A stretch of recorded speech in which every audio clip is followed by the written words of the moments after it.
Hello students, good morning. My name is Nikhil Kumar. You all are fine boys and girls. तो I hope आप लोग अच्छे होंगे. तो आज हम लोग क्लास 10 का मैथ पढ़ रहे थे जिसमें हम लोग त्रिभुज पढ़ रहे थे. ठीक है, तो आज हम लोग नए चैप्टर की ओर चलने वाले हैं. ठीक है, उसमें आपको सारा क्वेश्चन करा दिए. ठीक है, अब हम लोग नया चैप्टर आपका जो वेरी इंपॉर्टेंट चैप्टर है जिसका नाम है समांतर श्रेणी. क्या नाम है? समांतर श्रेणी. उसको इंग्लिश में कहते हैं हम लोग अर्थमेटिक प्रोग्रेशन. क्या कहते हैं? Arithmetic progression. तो आइए हम लोग उस चैप्टर को धीरे धीरे समझते हैं. आप लोग कॉपी पेन निकाल कर बैठ जाइए और हमारे साथ लिखते चलिए और समझते चलिए. तो आइए हम लोग देखते हैं. ठीक है,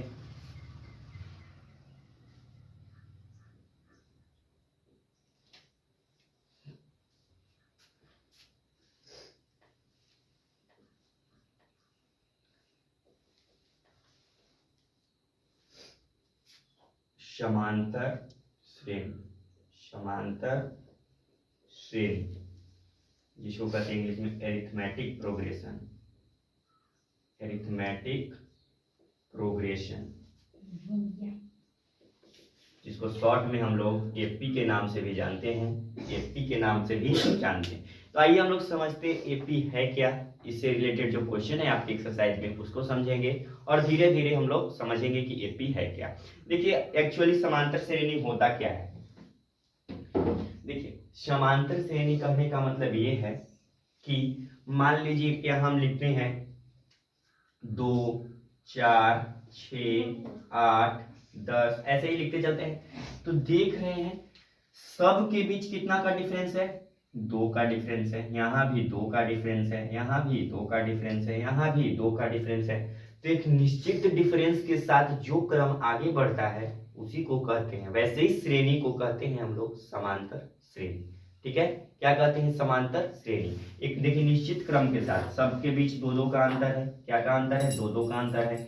ठीक है, तो वैसा श्रेणी जो एक निश्चित क्रमानुसार, ठीक है, निश्चित क्रमानुसार आगे बढ़े, ठीक है, उसी को कहते हैं समांतर श्रेणी.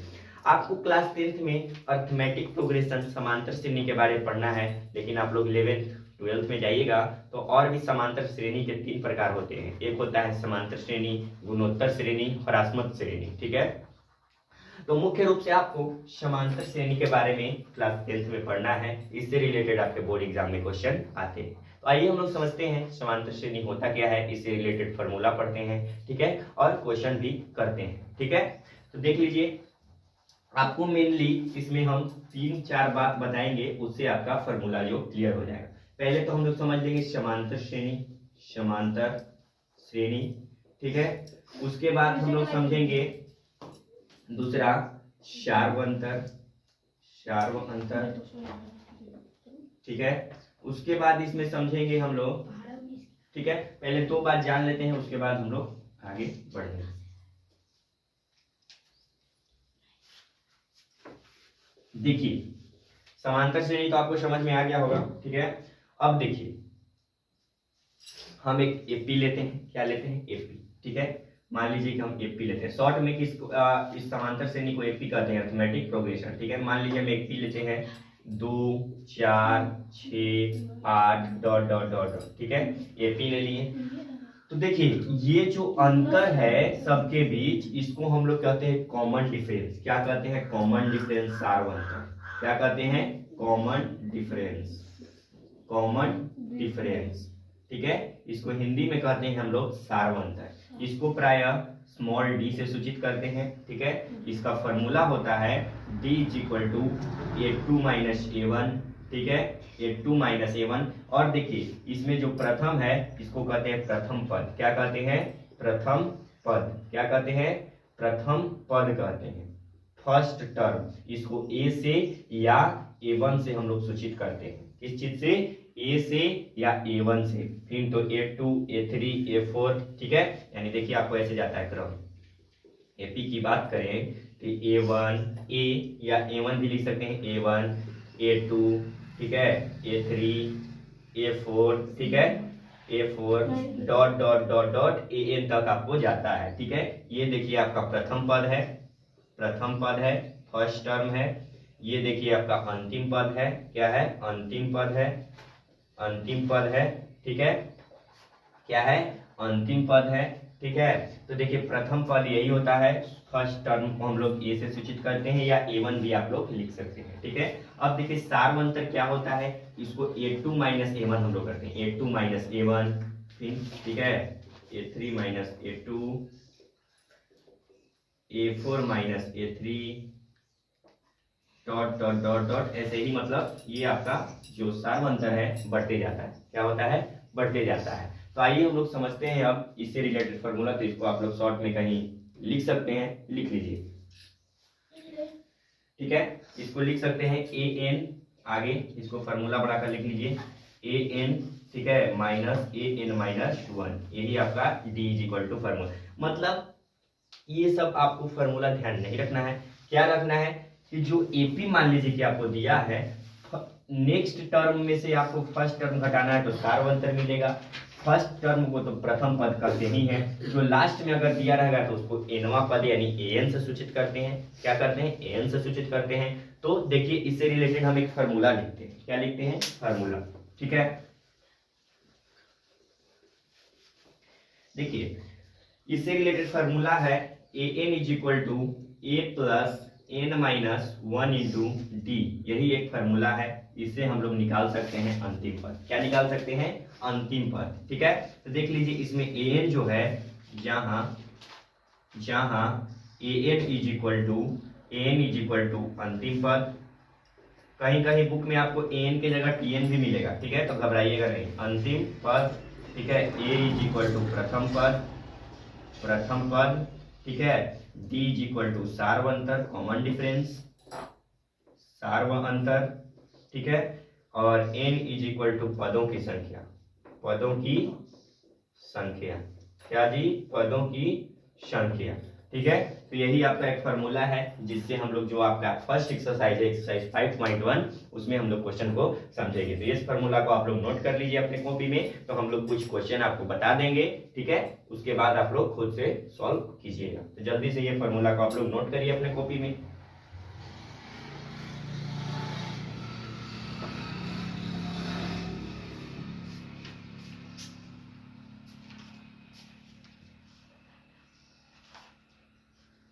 तो आई होप आप लोग इसको लिख लिए होंगे। तो हम लोग एक्सरसाइज के क्वेश्चन की ओर समझते हैं और धीरे धीरे एक एक करके क्वेश्चन को आपको समझाते हैं। बेहद आसान चैप्टर ये, लेकिन इसे बहुत सारे क्वेश्चन आपके बोर्ड एग्जाम में देखने को मिलते हैं। ठीक है, ऑब्जेक्टिव क्वेश्चन भी मिलते हैं, सब्जेक्टिव क्वेश्चन भी मिलते हैं।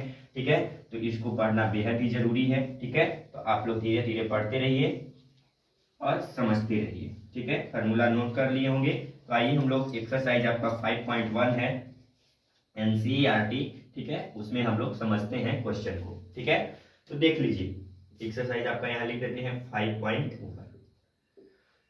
ठीक है, इसमें वैसे ज्यादा कॉन्सेप्ट नहीं है। ठीक है, हम लोग धीरे धीरे समझते हैं। तो देखिए आपका एक्सरसाइज 5.1 में कह रहा है कि निम्नलिखित स्थितियों में किन स्थितियों में संबंध संख्याओं की सूची एपी है और क्यों। कह रहा है कि आपको एक मान लीजिए स्थिति दिया है, ठीक है, उसमें कह रहा है कि एपी में है कि नहीं। क्या कह रहा है, एपी में है कि नहीं है। आइए हम लोग समझते हैं।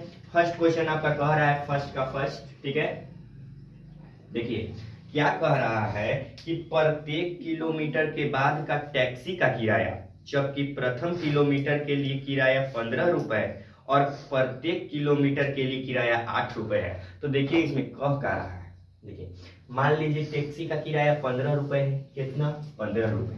टैक्सी का किराया, टैक्सी का किराया कितना है, 15 रुपए है। कितना, 15 रुपए। ठीक है, अब प्रत्येक किलोमीटर चलेगा, मतलब जैसे जैसे वो किलोमीटर वाइज बढ़ेगा उसका 8 रुपया और उसमें ऐड होते जाएगा। ठीक है, तो देख लीजिए 15 है, एपी इसको बना देते हैं एपी। ठीक है, 15 है, 8 बढ़ेगा तो 23 होगा, फिर 8 बढ़ेगा तो कितना हो जाएगा, 8 3 11 31 हो जाएगा, फिर 8 बढ़ेगा तो 39 हो जाएगा। ठीक है, मतलब ऐसे ही आपका ये किराया बढ़ती जाए। तो पूछ रहा है कि ये स्थिति एपी में है या नहीं है। ठीक है, तो तो इसमें हम लोग चेक करते हैं। प्रथम पद तो आपका यही है। मेन आपको एपी में अगर चेक करना होगा तो आप लोग अगर कॉमन डिफरेंस निश्चित क्रम समान होगा तो कह सकते हैं कि एपी में है। ठीक है, इसका हम लोग सार अंतर चेक कर लेते हैं। A2 माइनस A1 आपको फॉर्मूला बताया ही है। ठीक है, तो A2 का मान है 23 और A1 का मान है क्या 15, तो घटा देंगे तो 8 आएगा।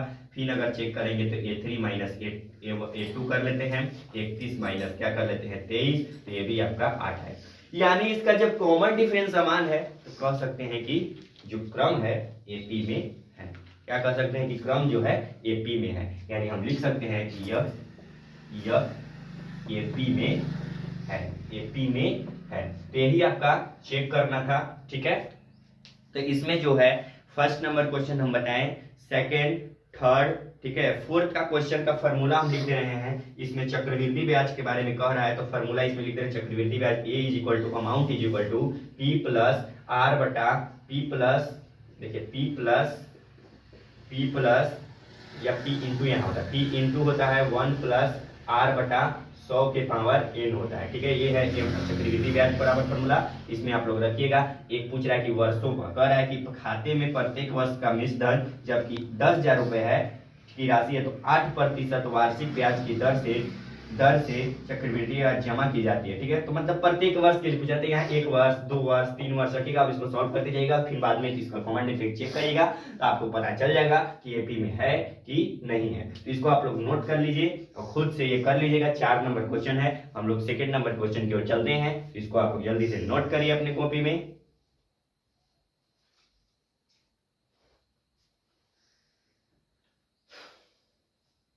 तो आई होप आप लोग इसको लिख लिए होंगे। तो हम लोग नेक्स्ट क्वेश्चन की ओर बढ़ते हैं और सेकंड नंबर क्वेश्चन आपको बता देते हैं क्या, और आप लोग खुद से बनाइएगा घर पे बैठ के।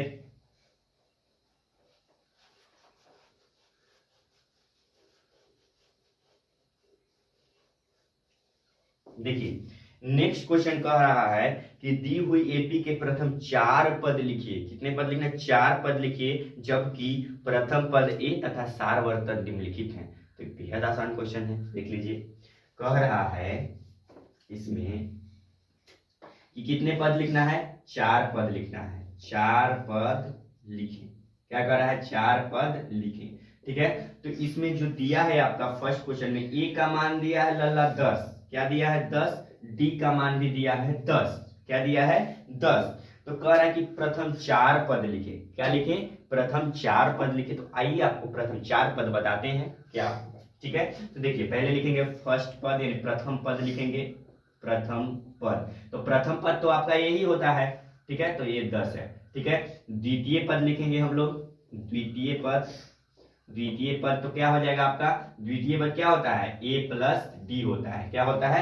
ए प्लस डी। पद के बारे में अगर नहीं बताए हैं आपको तो जान लीजिए। फर्स्ट ए होता है, फिर होता है ए प्लस डी, फिर होता है ए प्लस 2d, ठीक है, फिर होता है ए प्लस 3d, ठीक है, फिर होता है ए प्लस 4d। यही आपका पद होता है। क्या होता है? पद होता है। ठीक है, तो देख लीजिए ये हो जाएगा ए, सेकेंड हो जाएगा ए प्लस डी। ठीक है, तो इसमें ए का मान कितना है? 10, ये वो है 10, तो ये आ जाएगा सेकेंड 20। ठीक है, अब देखिए तृतीय निकालना है आपका, तृतीय निकालना है। तो तृतीय निकालने के लिए क्या हो जाएगा? ए प्लस क्या हो जाएगा? इस सेकेंड तृतीय तो ए प्लस 2d। मतलब अगर आपको कह दे कि 20वां पद बताइए तो ए प्लस 19d होता है। एक कम कर दीजिएगा आप लोग, आसानी से हो जाएगा। अगर कह दे कि 30वां पद निकालिए तो ए प्लस 29d हो जाएगा। कितना हो जाएगा? 29d हो जाएगा। एक कम उससे करिएगा आपको बनेगा। ठीक है, तृतीय पद कर रहा है, तीसरा पद कर रहा है तो ए प्लस 2d लिख दिए। ए का मान आपका 10 है और डी का मान भी 10 है, तो 10 दूनी के 20 और 20 और 10 30 आ गया। ठीक है, चतुर्थ पद कह रहा है, 4 थोड़ा कह रहा है, 4 पद लिखिए। चतुर्थ पद निकालना तो ए प्लस क्या हो जाएगा? 3d हो जाएगा। इसमें 10 प्लस में 3 गुने में 10, 10 दिया 30 और 10 40 हो जाएगा। तो यही आपके 4 पद निकल गए। क्या निकल गए? 4 पद निकल गए। एपी का 4 पद निकल गए। देख लीजिए कौन? 10, 20, 30 और 40, यही आपके 4 पद हैं। ठीक है, इतना ही आपको निकालने के लिए कह रहा था, यही आपका आंसर हो गया। ठीक है, तो यही क्वेश्चन है आपकी एक्सरसाइज में। बेहद आसान क्वेश्चन है, तो आप लोग खुद से आप करिएगा। दूसरा नंबर का बता दी, इसमें भी आपके 6-7 क्वेश्चन है, इसको भी आप लोग खुद से करिएगा। तो आज हम इतना ही रहने देते हैं, मिलते हैं नेक्स्ट क्लास में। अगर हमारे चैनल पर आप नए हैं तो प्लीज चैनल को सब्सक्राइब कीजिए और कॉमेंट बॉक्स में जरूर लिखकर बताइए हमारा वीडियो आपको कैसा लगता है। तो आज के लिए इतना ही, मिलते हैं नेक्स्ट क्लास में। धन्यवाद।